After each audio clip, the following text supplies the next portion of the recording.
उसी समय विमान आने से पहले महाराज जम्ब ने ये सोचा मेरे बच्चों की देख रेख किसने की है।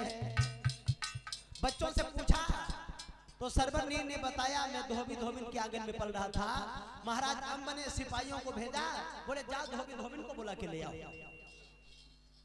उसी समय सिपाही लोग धोबी और धोबिन को बुला करके लाए हैं। जो सिपाही लोग धोबिन के पास में गए तो धोबिन भयभीत हो गए, कहां लिए चल रहे हो भैया मुझे। महाराज जम्ब के सामने लाके खड़ा किया।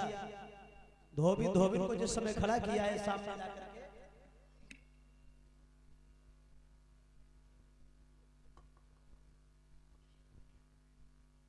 जब लाके सामने खड़ा किया है धोबिन को, तो ये कहा कि तुमने हमारे बच्चों की देख रेख की है, इसके हम बहुत बड़े आभारी हैं। मैं चाहते हैं तुम लोग यहाँ मेरे यहाँ रहो।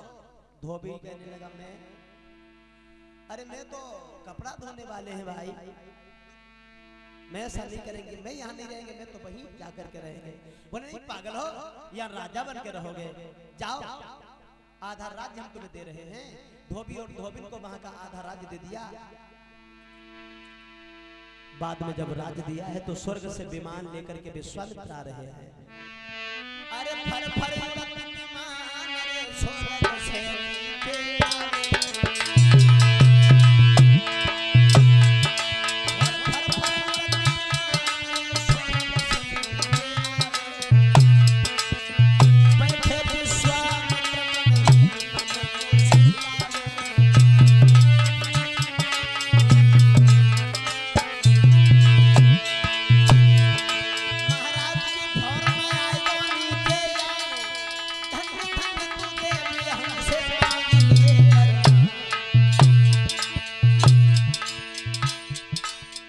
विश्वामित्र आ गए। विश्वामित्र को देखा महाराज जम्ब ने, बोले तुमने हमें बर्बाद करने में कोई कमी नहीं छोड़ी, यहाँ भी आ गए। विश्वामित्र बोले मैं महर्षि विश्वामित्र हूँ, तुम्हारी जांच की जा रही थी इसलिए सब ये किया गया, अब तुम कुछ वरदान मांगो। महाराज जम्ब बोले मैं ऐसी, खैर ठीक है, लेकिन ऐसी जांच किसी की आगे नहीं करना। बोले जानता हूँ, मेरी पत्नी से कहो महाराज मैं कुछ नहीं मांगूंगा। जब अमली से कहा देवी धर्म के नाम में तुमने इतने कदम आगे बढ़ाए हैं, कुछ वरदान मांगो। तो आमिली ने ये कहा महाराज अगर वरदान हमें दे रहे हो तो जब जब जीवन धर के प्रभु जी जा दुनिया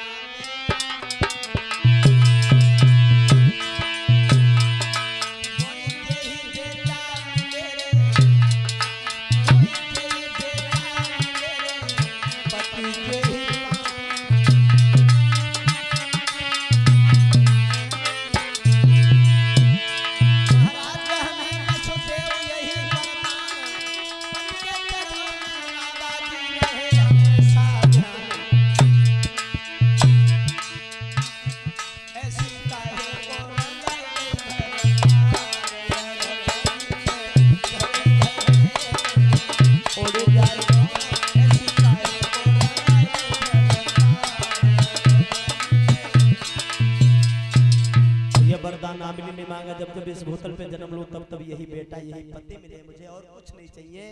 अम्ब से बोले तुम भी कुछ मांग लो। तो अम्ब ने कहा दाता इतनो दीजिए मेरो जाने कुटुंब समाई, अरे मैं भी भूखा